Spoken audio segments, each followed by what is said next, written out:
Herkese merhabalar. Lezzetli Tezgah YouTube kanalıma hoş geldiniz. Bu videomda sizlere yağ mantısının tarifini vereceğim arkadaşlar. Bu güzel lezzeti mutlaka denemenizi tavsiye ediyorum. Hiç beklemeden hemen tarifime geçiyorum.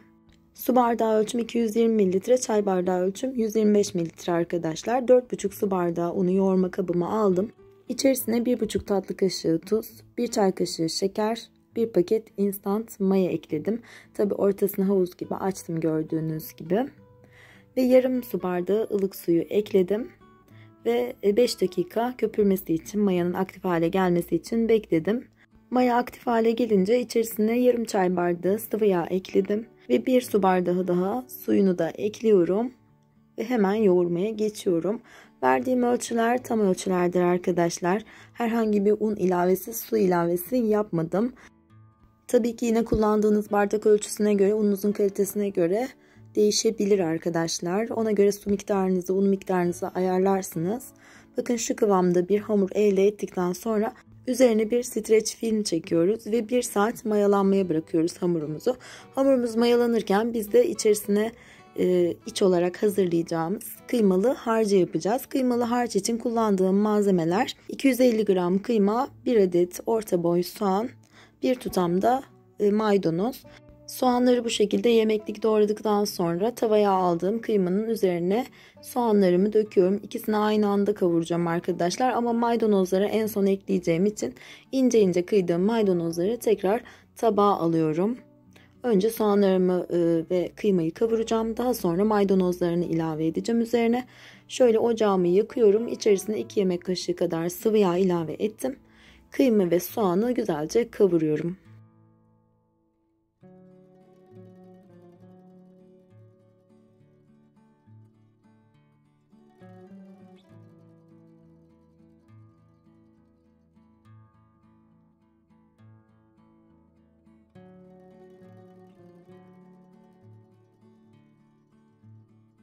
Kıyma ve soğan güzelce kavrulduktan sonra ocağı söndürmeden önce üzerine kıydığımız maydanozları ekliyoruz.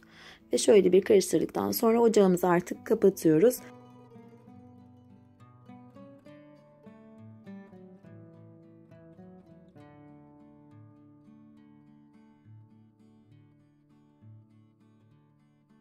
Evet, 1 saatin sonunda artık hamurum gördüğünüz gibi çok güzel kabardı. Hatta kenardan taşmaya bile başlamış. Şöyle streç filmi üzerinden kaldırıp hamurumu tezgaha alacağım.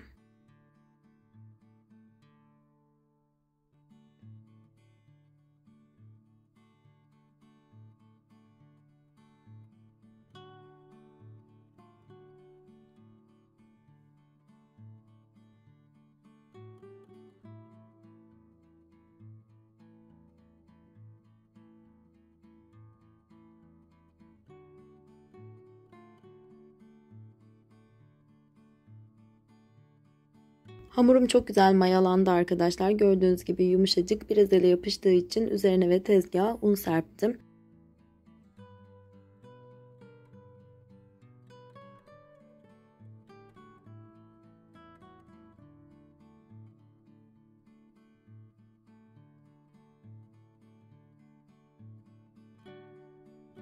Hamurumu şöyle güzelce toparladıktan sonra ikiye bölüyorum. 2 kere de kızartacağım.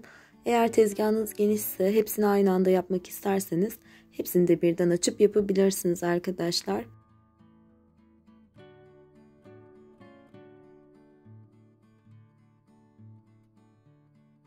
Merdane ile veya oklavayla 2 santim kalınlığında olacak şekilde hamurumuzu açıyoruz.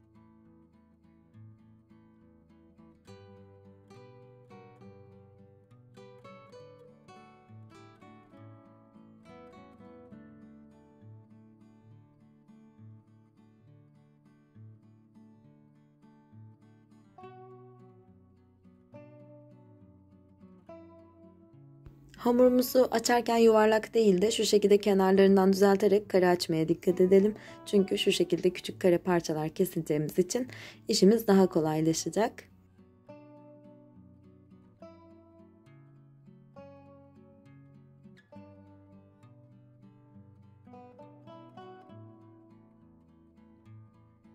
Evet, bu şekilde bir rulet yardımıyla veya bir bıçakla kare parçalar kesiyoruz.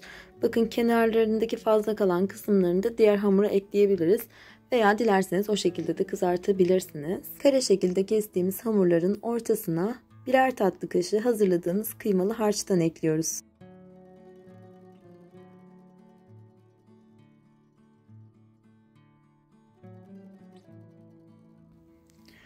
Evet arkadaşlar, kıymalı harcı da ekledikten sonra şu kenarda kalan oval olan kısımları, yani tam kare olmayan kısımları bu şekilde kapatabilirsiniz.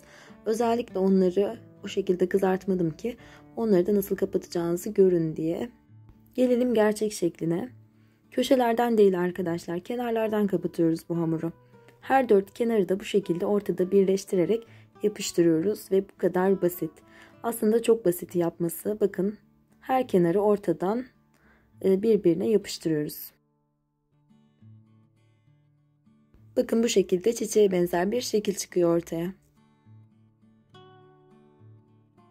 Bu şekilde hamurlarınızı kapatırken bir taraftan da yağınızın altını yakın arkadaşlar. O da bir yandan kızsın. Çünkü yapar yapmaz hemen kızartmamız gerekiyor.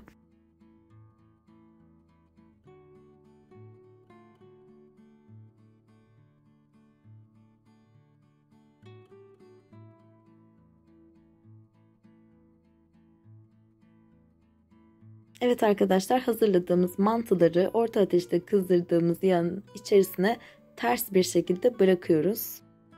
Hamurları ters bir şekilde yağ bırakmamızın nedeni, kenarlarda açık kalan yerlerin içine yağın ısısı daha güzel girip hamuru içini daha güzel pişirmesi için diye düşünüyorum.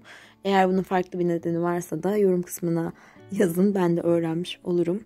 Yıllardır yaptığım, çocukluğumdan beri yaptığım garanti bir tariftir arkadaşlar. Merak etmeyin, herhangi bir yağ akma, sıçrama, çatlama, patlama konusu olmuyor. Eğer öyle bir şey olsaydı emin olun ben de yapamazdım. Çünkü bir yağ sıçradığında bütün mutfak batmış oluyor gerçekten. Bu şekilde her iki tarafı da güzelce kızardıktan sonra servis tabağına alıyoruz. Üzerine her mantıda olduğu gibi sarımsaklı yoğurt döküyoruz. Ama sade bir şekilde de tüketmek isterseniz o şekilde de lezzetli oluyor.